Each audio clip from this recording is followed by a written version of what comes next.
Lugupeetud eesistuja, lugupeetud kolleegid, toome teie ette Riigikogu otsuse eelnõu immigratsiooni kohta. See on iseenesest lühike otsus, mis kõlab niimoodi. Seoses Vahemerel aset leidva põgenike kriisiga ja Euroopa Komisjoni poolt nõutavate põgenike kvootidega otsustab Riigikogu. Esiteks, Riigikogu ei anna luba Vabariigi Valitsusel võtta kohustusi põgenike, immigrantide ja rahvusvahelise kaitse saajate ümberpaigutamiseks Eesti Vabariigi territooriumile seoses praeguse Vahemere immigratsioonikriisiga ei kvoodi alusel ega muul viisil. Teiseks, Riigikogu kohustab edaspidi Vabariigi Valitsust kõigi pagulaste ja immigratsiooniga seotud kokkulepete osas tooma need Riigikogu ette arutamiseks ning seisukoha võtmiseks. Riiklike kohustuste võtmine nendes küsimustes ilma Riigikogu kaasamata ning luba saamata võib kujutada endast ohtu Eesti Vabariigi suveräänsusele ning põhiseaduse riivet. Nüüd seletuseks. Seoses Vahemerel aset leidva põgenike kriisiga ja Euroopa Komisjoni poolt nõutavate põgenike kvootidega, mida küll tänapäeval enam kvootideks ei nimetata, vaid ainult mingisuguseks kuldvõtmekeseks, on tekkinud olukord, mis riivab Eesti Vabariigi suveräänsust ning teisi põhiseaduse aluspõhimõtteid. Samuti ei ole Euroopa Komisjoni nõudmine kvootide kehtestamiseks kooskõlas ei Euroopa Liidu lepingutega ega rahvusvahelise õiguspraktikaga. Lisan siia juurde, et see ei ole kooskõlas ka Eesti rahvalt Euroopa Liitu astumisel saadud mandaadiga ega ka tol ajal, kui me liitu astusime, olnud aluslepingute põhimõtetega. Ka nõndanimetatud vabatahtlik põgenike vastuvõtmine on sisuliselt sama kui Euroopa Komisjoni poolt nõutud kvoot. Seetõttu on vajalik, et Riigikogu rõhutaks Eesti Vabariigi suveräänsust nendes küsimustes ja kasutaks oma otsustuspädevust kõrgeima võimuna. Samuti nõuab Riigikogu, et edaspidi Vabariigi Valitsus esitaks kõik teemat puudutavad küsimused Riigikogule arutamiseks ning otsustamiseks. Siin on nüüd, tegemist on selgelt loomulikult poliitilise eelnõuga, kus on kõikidel Riigikogu saadikutel võimalik võtta midagi ette selle vastu, et Riigikogu nimetatakse kummitempliks. Tegemist on Konservatiivse Rahvaerakonna hinnangul on kogu selle immigratsiooni, põgenike, pagulaste, ümberasustajate teema puhul on tegemist strateegilise teemaga Eesti riigile ja rahvale. See on demograafia teema ja demograafia protsessid on kas pöördumatud või väga raskesti tagasipööratavad.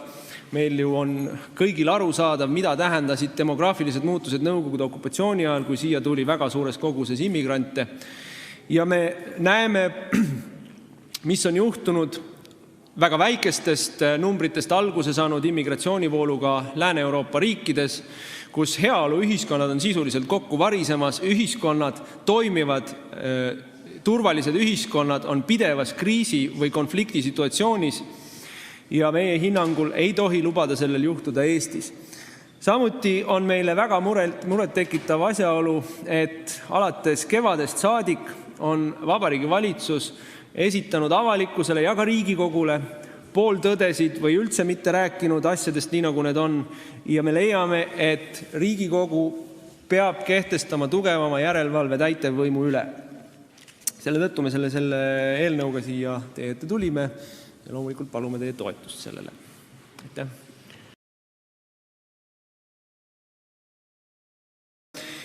Mul on väga kahju, et sellele teemale ei taheta kuidagi anda sellist üldpoliitilist debati mõõdet Eestis. Mul on äärmiselt kahju ja see on üks põhjus, miks me selle eelnõuga välja tulime, et tahetakse nii olulises küsimuses, nii strateegiliselt olulises küsimuses asju ära otsustada kuskil komisjonis nahistades. Meie meelest on see väga vale. Nüüd paar sellist olulist verstaposti. 2003. aastal toimus Eestis rahvahääletus, millega täiendati Eesti põhiseadust. Selle põhiseaduse täiendamise rahvahääletuse tulemusel astus Eesti 2004. aastal Euroopa Liitu. Ja selle põhiseaduse täiendamisel oli mitu punkti, osad olid rakenduspunktid, aga põhimõte oli väga lihtne. Eesti võib kuuluda Euroopa Liitu lähtudes oma põhiseaduse aluspõhimõtetest. Põhiseaduse aluspõhimõtetest. Ei ole suuremat põhiseaduse aluspõhimõtet, kui on põhiseaduse preambul, mis ütleb ära, milleks üldse Eesti riik on loodud ja mida ta tegema peab. Eesti rahva, keele ja kultuuri säilimine ja kestmine läbi aegade, kui ma peast tsiteerin, mitte sõna-sõnalt. 2012. aastal arutas Eesti Riigikohus ESM-i küsimust, kus oli väga teravalt üleval suveräänsuse teema ja see, kas Eesti valitsusel, Eesti parlamendil on mandaati anda eelarvelised suveräänsuse küsimused ära sellisel moel, nagu on.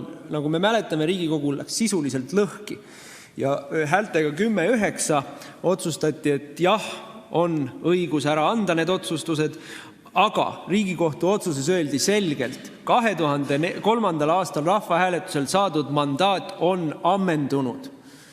Eesti valitsusel, Eesti parlamendil ei ole õigust süvendada integratsiooni Euroopa Liidus, sest selle jaoks tuleb küsida uus mandaat. Tegelikult vajab Eesti uut rahvahääletust selles küsimuses, kas me tahame kuuluda Euroopa Liitu või mitte. Sest see Euroopa Liit, kuhu astuti 2003. aastal, ei ole sama Euroopa Liit, mis ta on aastal 2012 või 2015. Immigratsioonikriis ja kasutame võimalikult säästlikult sõna pagulased, sest et need ei ole peaosas mitte pagulased, on muutmas nii Euroopa kui Eesti ilmet tundmatuseni. Ja erinevalt ühest või teisest võimule saanud valitsusest, erinevalt ühest või teisest eelarvelisest või rahalisest otsusest on demograafia teema, mis on pöördumatu ja pikaajaline, ehk siis puudutab nii meie lapsi kui lapselapsi ja muudab ühiskondade nägu tundmatuseni pöördumatult. See ei ole asi, mida saaks ära nihverdada elakis. See on asi, milleks peab saama Eesti rahvalt selge mandaadi ja just selles ongi ju praeguse probleemi sisu, et valitsus ei taha üldse neist asjadest rääkida. Kui ta räägib, siis ta annab meile eksitavaid vastuseid, nii nagu ta andis elakis küsimuse peale, kas see eelistatus tähendab, et jääb kindlasti vabatahtlikkus või tähendab ta midagi muud ja kinnitati, et jah, see tähendab eksklusiivselt vabatahtlikkust, siis ta eksitas rahvasaadikut, minister eksitas rahvasaadikut sellega. Meil on kogu selle immigratsiooniteema käsitlemisel kevadest alates ja suve läbi sageli heidetud ette, et debatt on väga emotsionaalne, teravaks läinud, ühiskonnas pingeid ja lõhesid tekitanud.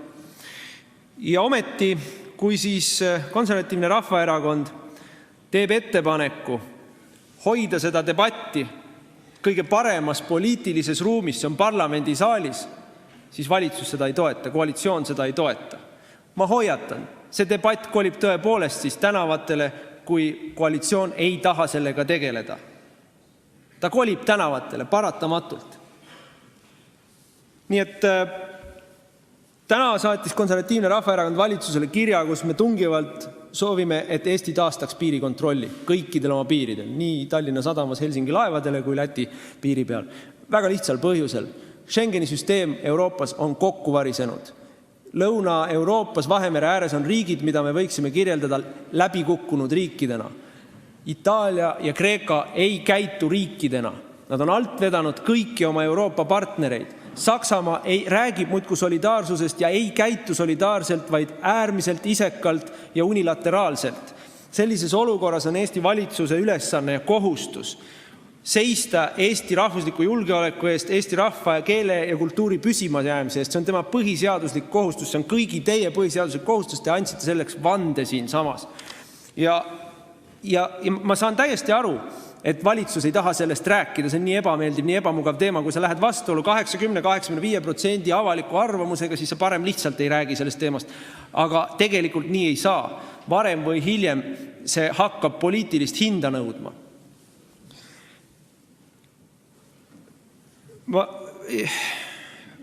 Ma ei tea, kuidas koputada teie südametunnistusele, et see jõuaks teile kohale. Meil on ilmselgelt on Eesti Konservatiivsel Rahvaerakonnal täiesti teistsugune arusaamine immigratsiooni teemast. See on minu meelest täiesti ilmne, et me oleme üks väheseid poliitilisi erakondi Eestis, kes nii-öelda sabakondiga tunnetab, kui kriitiline teema see on. Ja see on arusaamatu, kuidas kõik teised lihtsalt rullivad vaikselt edasi. Aga see kukub kaela teile. See kukub kaela teile. Palun võtke tagasi parlamendi kontroll nende asjade üle ja hääletage selle eelnõu poolt. Aitäh!